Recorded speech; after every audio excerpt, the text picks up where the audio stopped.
Hello, everyone, and welcome to our webinar today. I see people logging in just at this moment, so I'm going to give you another few seconds to join us.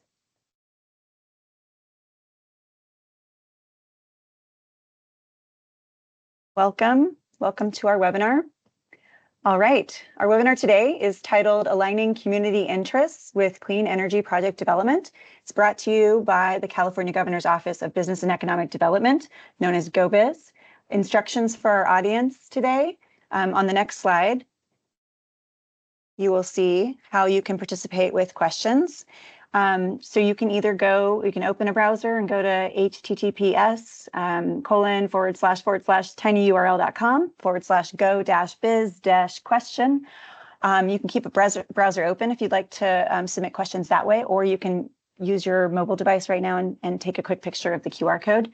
And that'll send you to our MS form where we're collecting your questions. And at the end of our webinar, we will be responding to them. And then just so that you know how the collection platform works, once you send your question in, there'll be a confirmation message, and then there'll be another line that says submit another response should you have an additional question. So you don't have to keep returning. On the next slide, we have our agenda for today. You're going to hear an overview of the Clean Energy Permitting Initiative. And then you'll hear about aligning community interests with clean energy project development. And then we will go into questions and discussions that come from those questions and our answers at the end. And then we'll follow up with ways that you can stay engaged with this project. All right, I am going to pass it over now to our first presenter today, who is Rohima Mali, goes by Molly. Molly's the Deputy Director for Energy and Climate at GO-Biz. Molly, welcome. Good afternoon. Thanks, Amanda. Welcome, attendees. Thanks for giving up your lunchtime to join us today.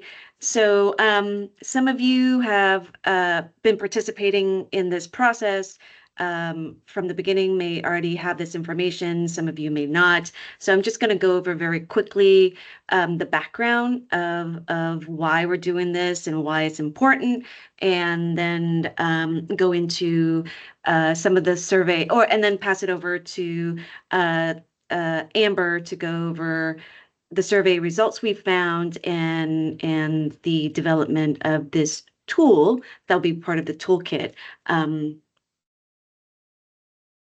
And the inputs and the responses we've received so far. So just a little bit of background, large scale projects is important to the state, and because we are relying on those projects to help us meet our carbon neutrality goals. So we are the goal that was set by the legislature, the governor, is that we want to be 100% carbon-free, have carbon-free electricity by 2045. And so how do we get there? Is through procurement of new clean energy resources that will help power the grid. And so contracted megawatts, contracted projects are reported to the Public Utilities Commission, so that helps the state understand what is projected to come online within the next few years. For 2025, we are looking at about a total, close to 6,000 megawatts. I think almost half has already been that are online this year, and so there's like about another 3,500 that we're expecting to be commercially operable by the end of the year. And then from 2026 to 2028, we are expecting about another 17,000 megawatts to come online. And that comes out to about, a few hundred projects that we are going to be seeing over the next few years. So how this interacts, or the overlay of all of this with the Tracking Energy Development Task Force, is an interagency working group that consists of GO-Biz, the Energy Commission, the Public Utilities Commission, and CAISO. Because of these new resources that we're expecting to come online, the TED Task Force is a forum for developers to come and talk to us about any issues or delays impacting their projects, and the participating agencies will collect that information and see what we can do to assist if and when appropriate. And along the way, we're collecting the information, so we are gathering data to help us understand better what are the big issues that are plaguing projects, what are the trend lines, what are the data points and the pinch points of where developers are facing, as well as local planning agencies and permitting agencies, where are the bottlenecks. So next slide, please. So what we've seen from just our work through the TED Task Force is that permitting is one of the major issues that keep coming up, whether it's permitting at the state level, at the local level, sometimes at the federal level, if this is on federal land or adjacent to federal land. And some of the other issues are interconnection, transmission, and supply chain. So a couple of years ago, recognizing that permitting can be improved, the legislature, through the Clean Energy Reliability Investment Plan, provided GO-Biz some funding to look at ways to how to streamline permitting processes for large-scale renewable projects at the local level. So it would be, the purpose is to provide best practices and provide a set of tools and resources for local planners that will help them improve their permitting processes, which can accelerate clean energy project deployment across California. So we brought on a consultant, GHD and E3, to help us pull all of this together. And so at the beginning, it's consisting of an assessment of understanding what the pain points are, what the challenges are, and where do people see the opportunities for improvement. And so the permitting playbook and toolkit at the end of the year will include the findings of our assessments and surveys, and development of a handful of tools that local permitting authorities or planning agencies can use to help them, with their processes. And so just for clarity, the scope of this project, when I say clean energy, it includes offshore wind, large-scale solar, and battery energy storage systems. Next slide, please. So here is a timeline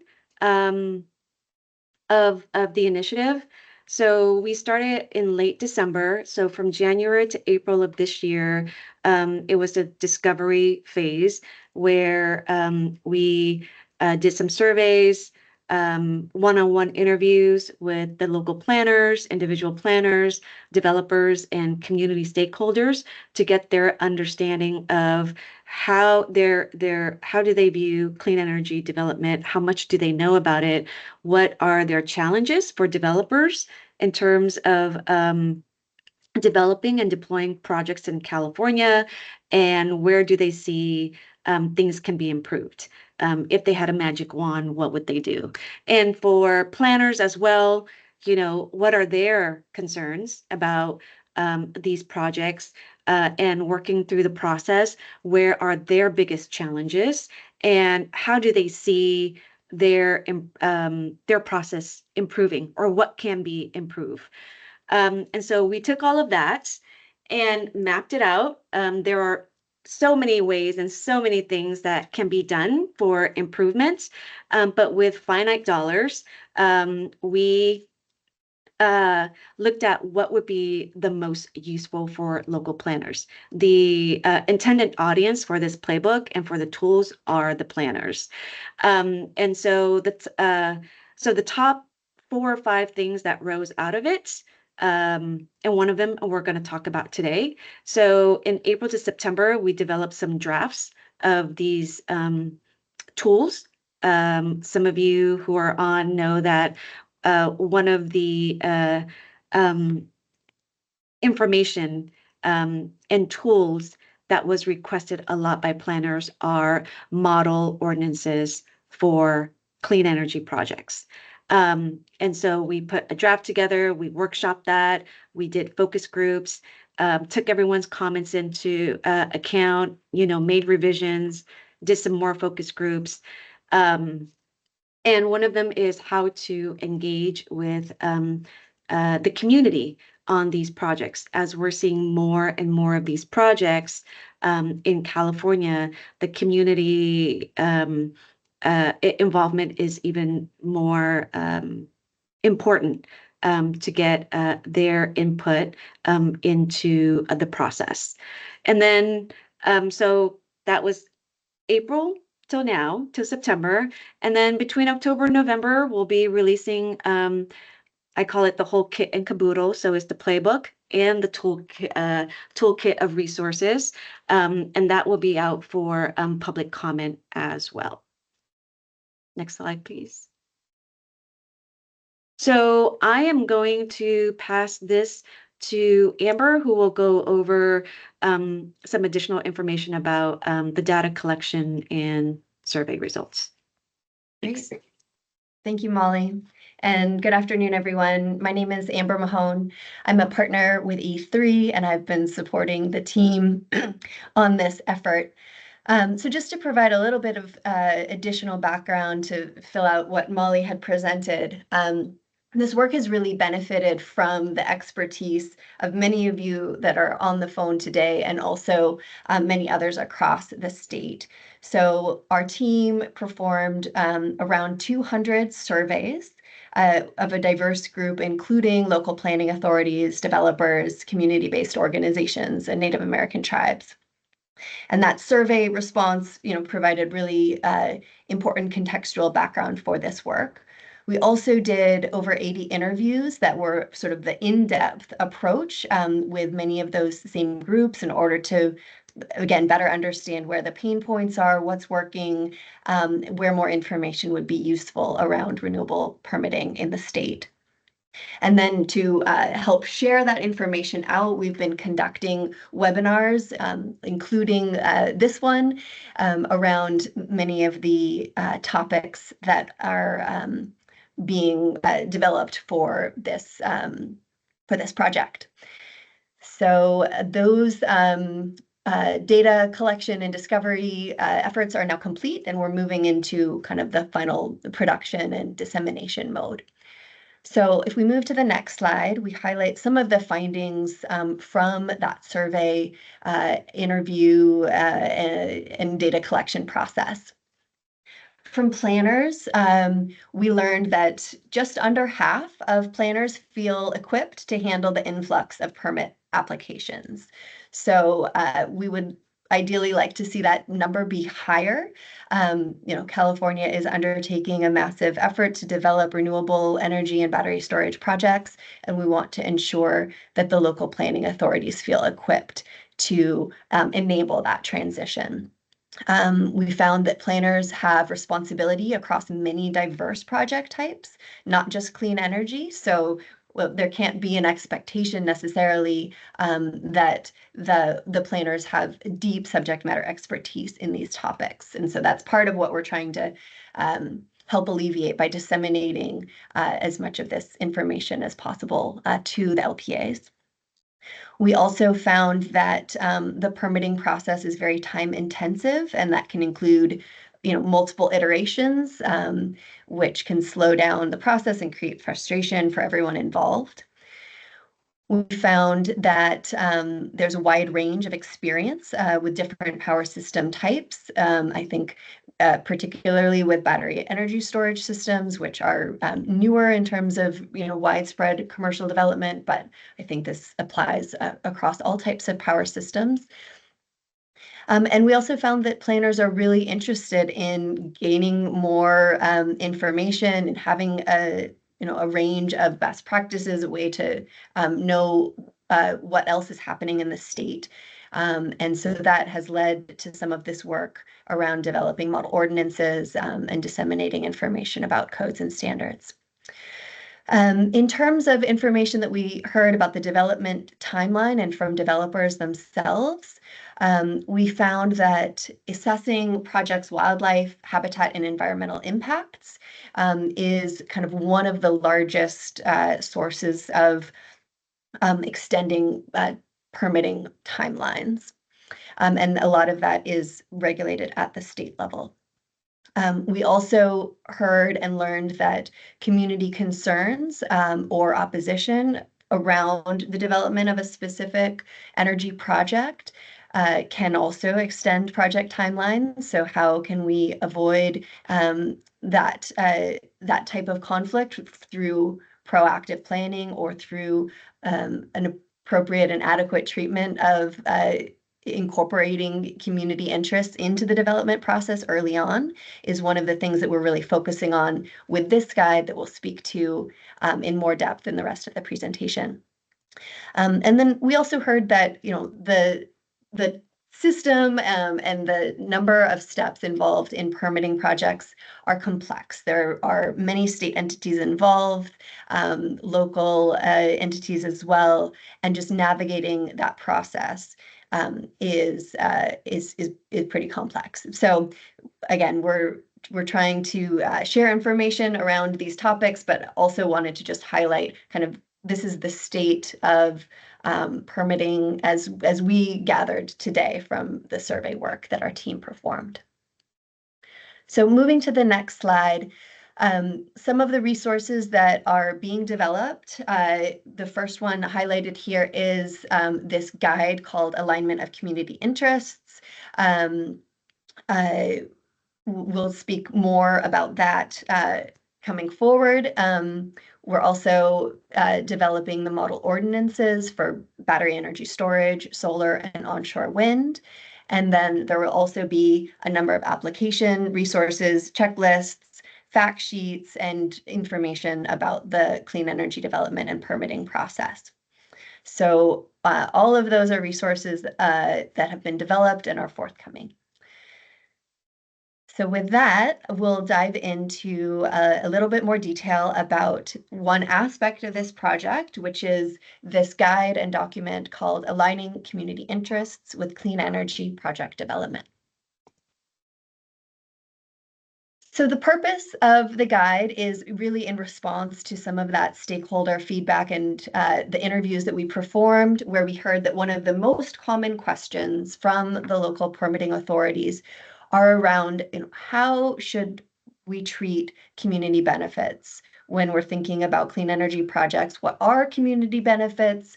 And where does that fit into the permitting process or the framework? So this guide was developed in response to that interest and that need. I want to be very clear, though, that this guide is not attempting to make specific recommendations. It's meant to be informational because we know that each county and each jurisdiction and each project, in fact, has a different set of circumstances and a different set of needs, and that the community interests around those projects are varied. So this is not a set of recommendations or a best practices guide as much as it is informational for the local planning authorities to make the best possible decisions for their communities that they can. Just as Molly said at the outset, this work is focused on local permitting process for solar, wind, onshore wind specifically, and battery energy storage systems. And the goal is really, to help highlight how can we align the interests between local planning authorities, developers, and local stakeholders and community groups around the development of clean energy projects in the state. So moving to the next slide. In order to develop this guide, we performed some research. We researched how communities are currently experiencing and accessing benefits associated with clean energy projects. This includes an investigation of how property tax revenue is treated for different projects across the state. We looked at current examples of community benefit agreements in California and in other jurisdictions across the United States. And we also looked at other benefit frameworks, including pilots, which are not applied in California, but are more common in other states in order to be able to compare and contrast. We shared a draft of the guide with a focus group, with several focus groups actually, with local planning authorities and with developers and community groups. And we received a lot of really useful feedback there and significantly improved the guide as a result. So thank you everyone on this call who provided early comments on the draft. And we incorporated that feedback in order to reflect the diversity of input that we received there.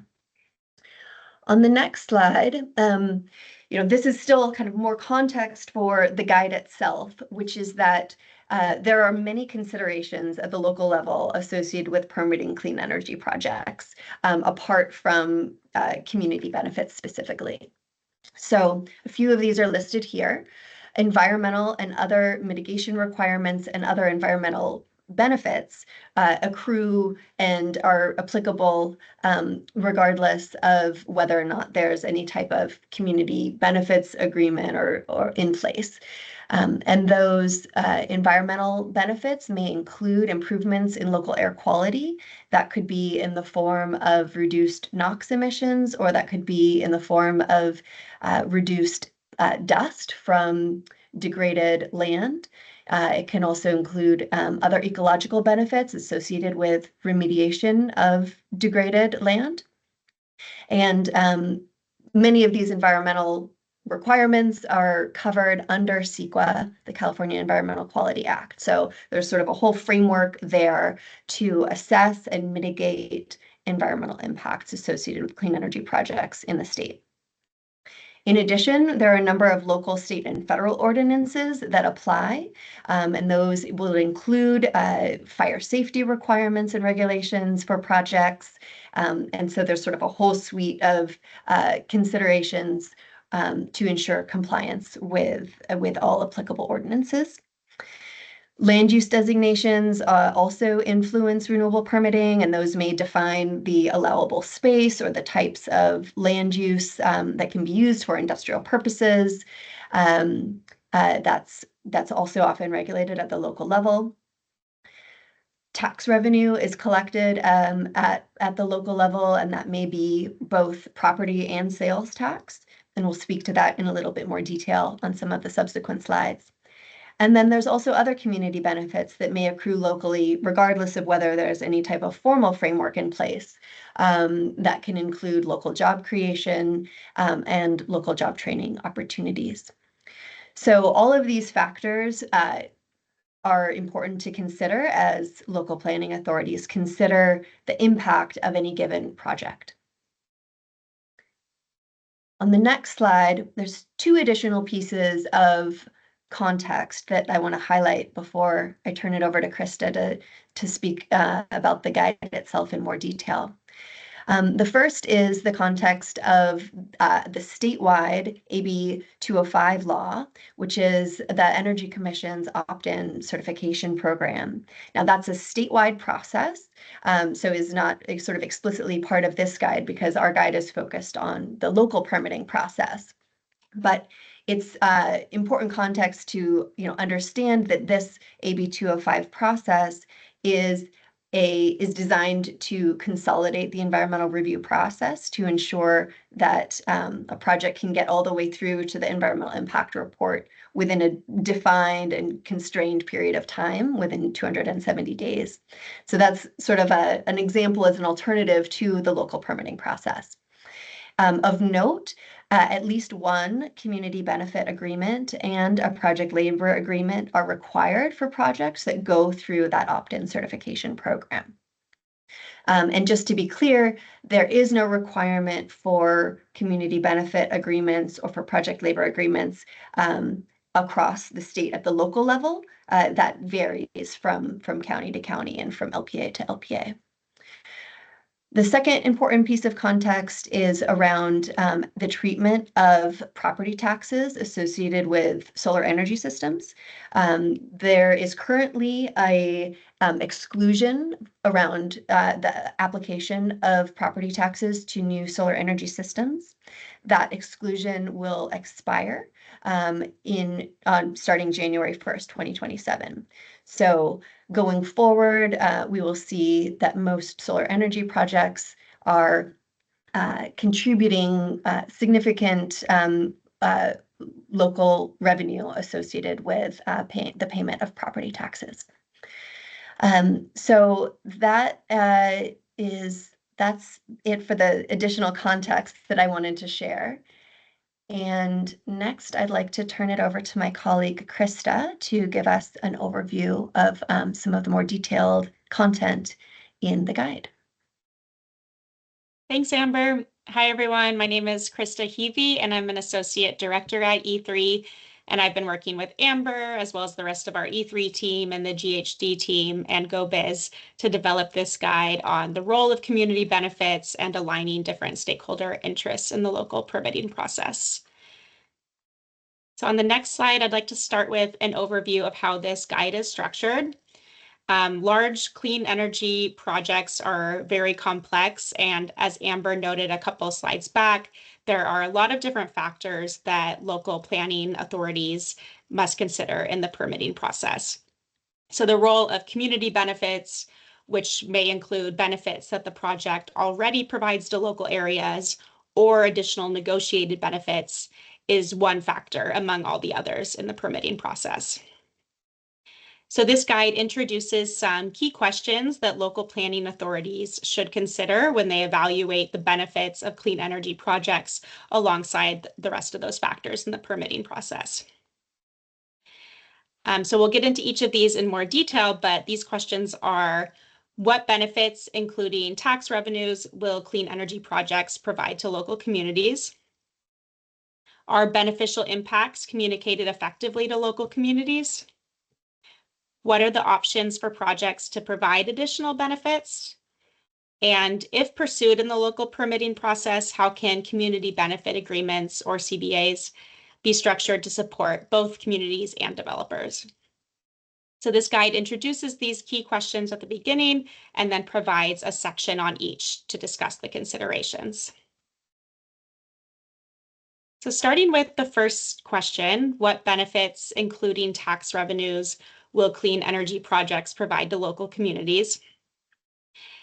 The guide provides a few key benefits that clean energy projects have on the local areas where they are sited, as well as some considerations for thinking about each of these benefits. And we call these beneficial impacts, meaning benefits that are typically occurring more naturally from the project rather than the additional or negotiated benefits that we'll discuss later. So this table describes a few of the key benefits that we discuss in the guide. The first beneficial impact is sales and use tax revenue. This is local tax revenue that the area may receive from the project purchasing materials, equipment, and services, typically during the construction phase of the project. And one consideration here is that developers can help maximize that benefit to the local area by setting up the collection point as the project site. A related benefit is more general economic development for the local area, as local economies may be boosted by the project's procurement of services and materials. One thing to note, however, is that this type of benefit is not often quantified, so it can be more difficult for local areas to see the extent of this. Another beneficial impact of clean energy projects is local air quality and other ecological benefits, which could include improved air and water quality from the displacement of fossil fuels. And similar to the local economic development, this benefit is often also not quantified. It's a non-monetized value, so it can also be hard to understand the true extent of this benefit. And the last benefit that we note here is on property tax revenue from the project. This can be a really significant source of funds from the clean energy project going into the local county. As Amber noted earlier, new solar energy systems will be included in property tax assessments starting in 2027. So that's a really important shift in this current landscape where solar projects will be paying pretty significant property taxes based on their full value assessment of the site. And just noting that wind projects and BESS projects already are assessed for their full property tax value.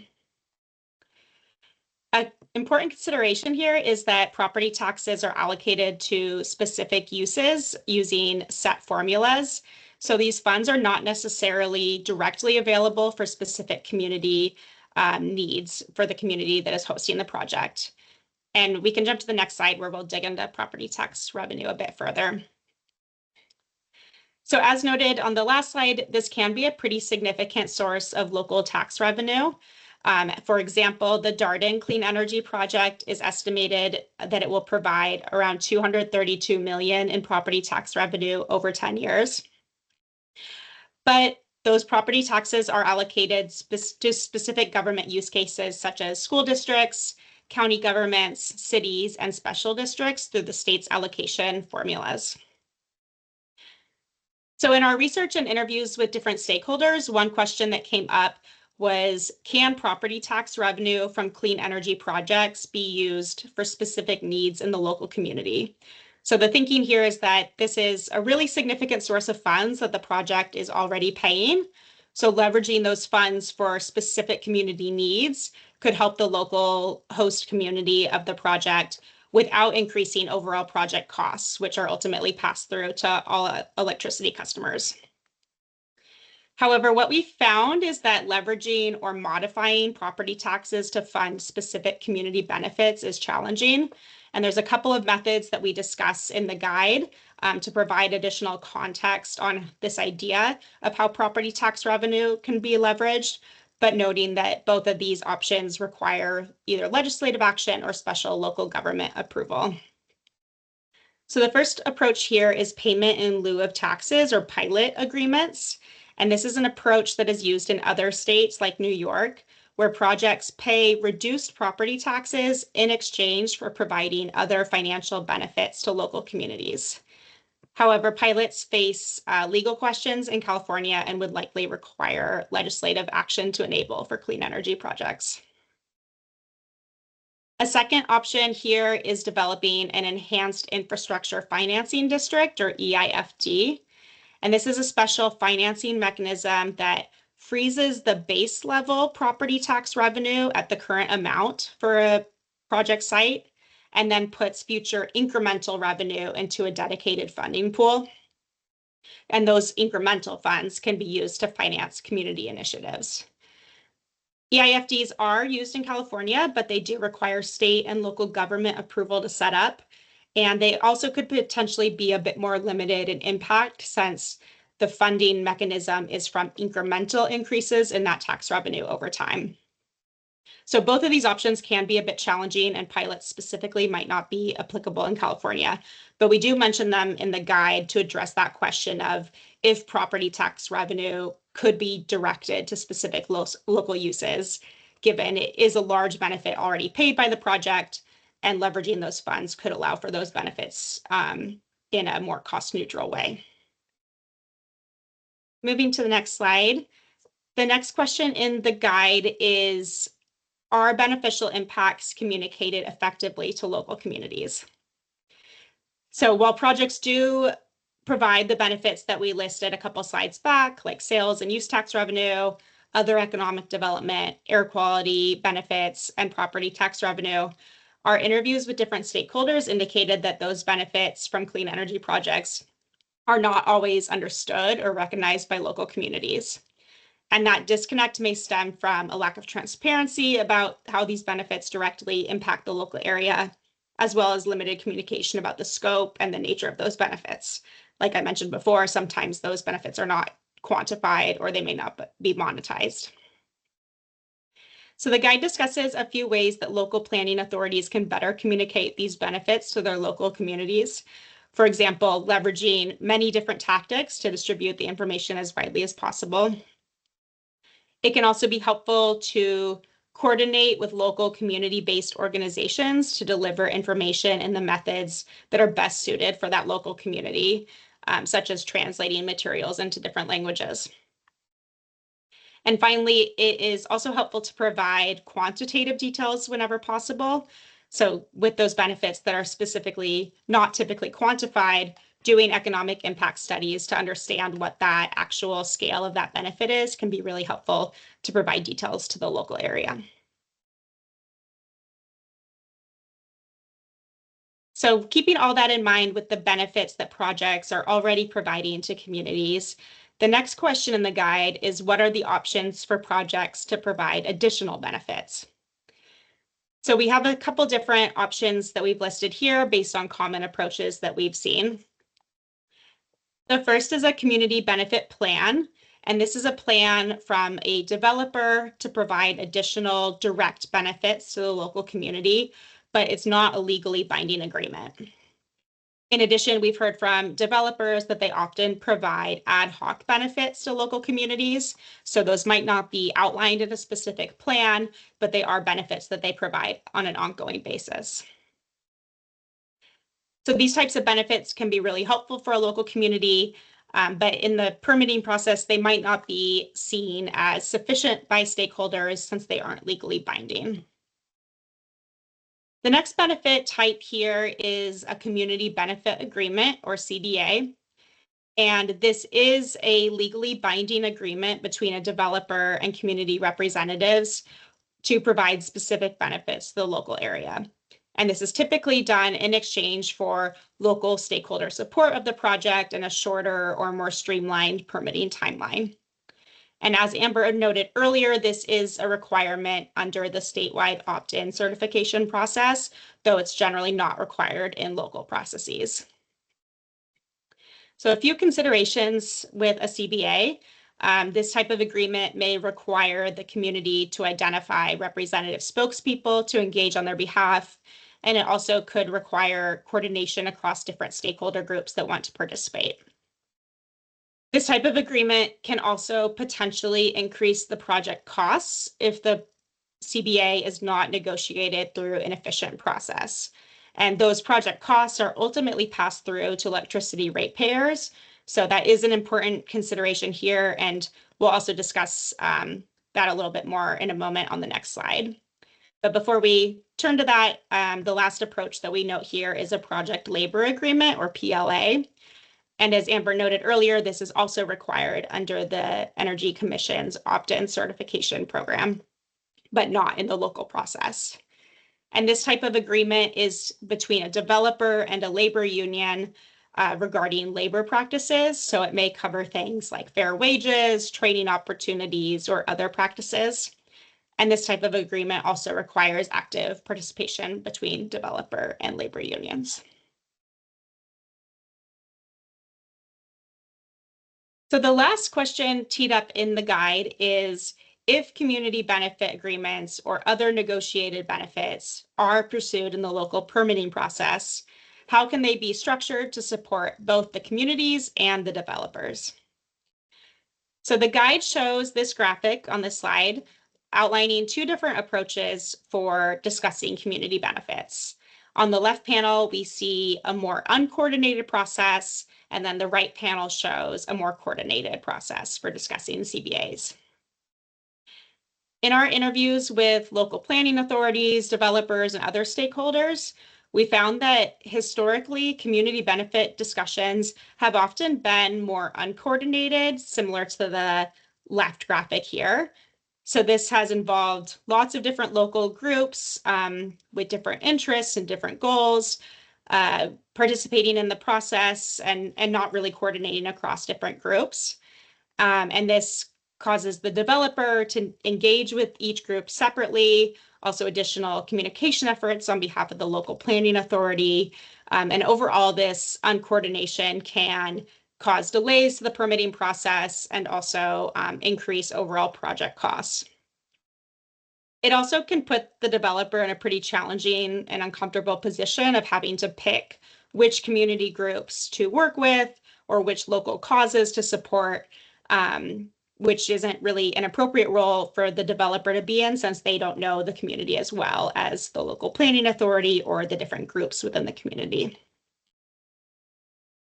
So the right panel of the graphic here shows a more coordinated discussion process for discussing CBAs or other community benefits.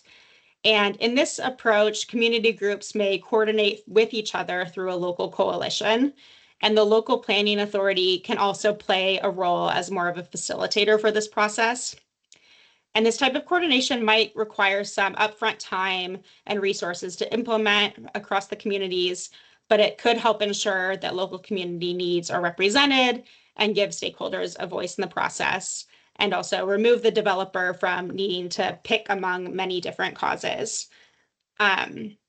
So this coordinated approach could help streamline permitting and reduce project costs, which again, since those project costs are ultimately passed through to electricity ratepayers, it's important to minimize costs of developing these agreements. And the guide lays out these different options for coordination to highlight that if CBAs or other agreements are pursued in the local process, a more coordinated approach may be beneficial to better align the objectives of these different stakeholders.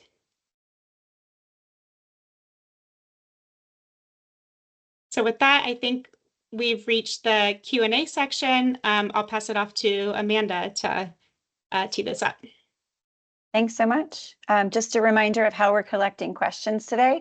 You can either open a browser and go to the tiny URL address you see in front of you, or you can go use the QR code there as well.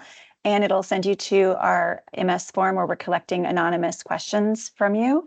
And I am going to ask a teammate to refresh our questions and let us know if there's anything new that's come through. I haven't seen any yet. It's been pretty quiet today so far.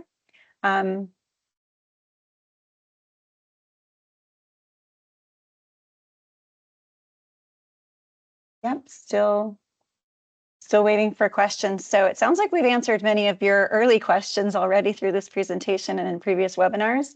But we'll give it another moment here. But I do have, we can give you some time back in your day if we don't have any other comments coming through in a moment. Panelists, is there anything you wanted to go into further detail with in your presentation? I think we covered it, Amanda. We could talk about next steps and then come back to this slide if Perfect. we need to. All right. Yeah. Thank you. So here we have on this slide ways to stay connected and engaged in this project. We'll be sharing these slides out after the presentation wraps up, and then there's going to be a downloadable draft guide. You can always send your comments to us, and if you'd like it to be incorporated into the project, please send them by October 10th of this year to energyunit@gobiz.ca.gov. There's going to be a couple of upcoming webinars. One is titled Supporting Land Use Permitting Processes, a Guide to Developing Clean Energy Ordinances, and that's going to be on September 17th, same time as this webinar. And then the next webinar is the overview of the Clean Energy Permitting Playbook and Toolkit, a walkthrough of the actual materials. And that'll be on October 15th, same time as well at noon.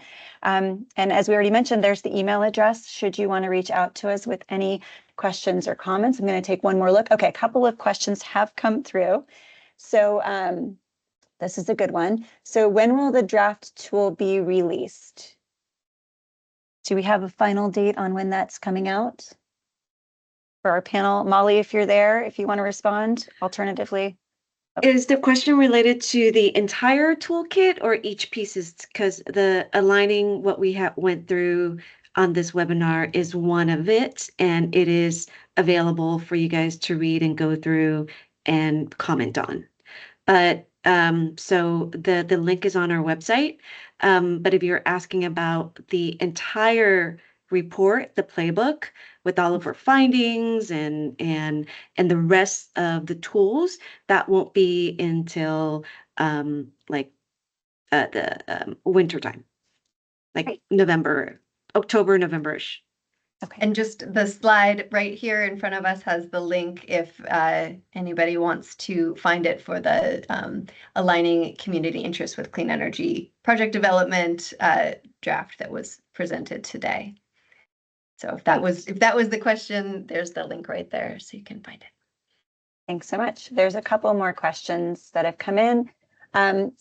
What's the best way to put a coalition together? Yeah, I can take that one. That's a great question. So we propose putting together a coalition to help coordinate with the overall process. In terms of specifics for how to put a coalition together, one example we've seen, which we refer to in the guide, is the effort done by Rural Communities Rising in Fresno County. They have worked to put together a coalition to help represent different community interests and also support the overall permitting process in their area. So that is an example that we refer to that could potentially be used as a way for other communities to follow a similar process to be able to support more coordinated discussions. Excellent. And I have one more question, and I think this one I'll direct to Molly first. Will there be any economic calculators that can be provided to show the benefit to a community due to a project's economic activity, such as jobs created or materials purchased locally? As part of the toolkit, we did not go into developing some type of calculator to provide that information. But good suggestion. We can look to see if there are already some tools like that available, maybe perhaps provided by other governmental agencies or private.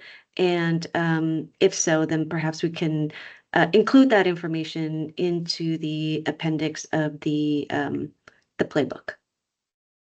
Excellent. Another possible resource. Okay. That is all of our questions thus far. So as we mentioned before, if anybody has a comment or a question they want to pass to this group, please send it to energyunit@gobiz.ca.gov. And if you get that in there by October 10th, it can be considered or incorporated in some way potentially for the project. That's it from me today. I want to thank everybody from our panel for participating, and hope to see you at another webinar later in September.